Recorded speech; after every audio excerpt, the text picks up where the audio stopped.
आज तुम्ही इथे सर्व जमलेला आहात, नेमका इथे जमण्यामागे उद्देश काय आहे, काय कारण आहे तुम्हाला तुमचं इथे एकत्र येण्यामागे? आजचा स्पेसिफिक उद्देश म्हणजे आज मदर्स डे आहे, म्हणजे आईचा दिवस आहे मराठीमध्ये आपण म्हणतो. तर आई आम्ही फक्त असं जेव्हा मदर्स डे म्हणतो तर आपल्याला वाटतं फक्त माणसाची आई असते, पण कुठलाही जनावर कुठलाही पशु हे आहे त्यांची पण आई असतात ना. एक आई आला तेव्हा त्याचा बाळ आला, तेच असतात पशु आणि त्याची आई.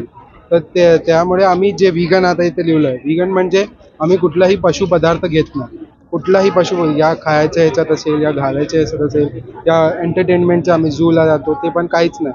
म्हणजे व्हिगन म्हणजेच की पशु पदार्थाला जो विरोध करतो. आज आम्ही मदर्स डेला इथे उभे आहे की आम्ही हे जे आई असते त्यांना आपण विसरलोय, की दुसरी जे पशूंची आई असते त्यांना आपण विसरलोय. आता आपण जेव्हा दूध बोलतो तर दूध एक कोण देतो? एक आईच देते ना. असं नाही की गाईच देते. गाय जेव्हा आई बनली त्याचा बाळ होईल त्याच्या बाळासाठी दूध देते.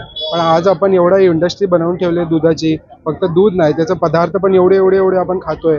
इंडियामध्ये एवढे खातात, ते येतात कुठून? तर अंडा आपण बघतो, तो अंडा कोण देतो? हे मुर्गी फक्त नाही देत, आई देते.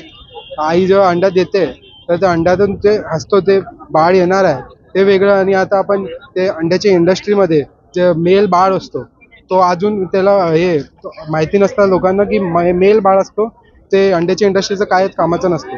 तर जेव्हा जेव्हा पैदा होतो त्याच दिवशी त्याला ग्राइंडरमध्ये टाकतात. हे लोकांना माहितीच नाही, मला पण नाही माहिती. तर मी 20 वर्ष खात होतो जे पण आहे. मी पण महाराष्ट्राने आहे, मी पहिल्यापासून खात होतो. पण आज आता माहिती पडलंय की आपण मदर्स डे बोलतो की हा चांगला आहे, तर मग दुसऱ्या आईंना पण आपण विचार करायला पाहिजे. व्हेगन फूड मध्ये नेमकं काय काय प्रकार येतात आणि ते कशापासून नेमकं बनवतात?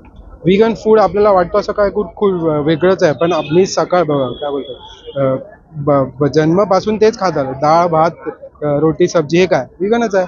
जे आपण इंडियामध्ये तर स्पेसिफिकली आता बघायला गेलो तर जे पण आपण पहिल्यापासून खातोय हे भाजी डाळ भात ते सगळे व्हिगनच आहे. आता ते खूप वेगवेगळे पदार्थ आलेत व्हिगन स्पेसिफिक, म्हणजे तुम्हाला का त्याचं म्हणजे मीठ खायचं आहे तर त्याचा पण वेगळा एक आता मॉक मीट करून येतो. ते की तुम्हाला फक्त त्याचा टेस्ट पाहिजे, तुम्हाला क्रेविंग होते ते खायची, तर ते पण अवेलेबल आहे. पण आता इंडियामध्ये बघितलं गेलं तर डाळ भात रोटी सब्जी इडली डोसा वडापाव आपण रोज खातो, पावभाजी हे सगळं काय सगळं व्हिगनच आहे.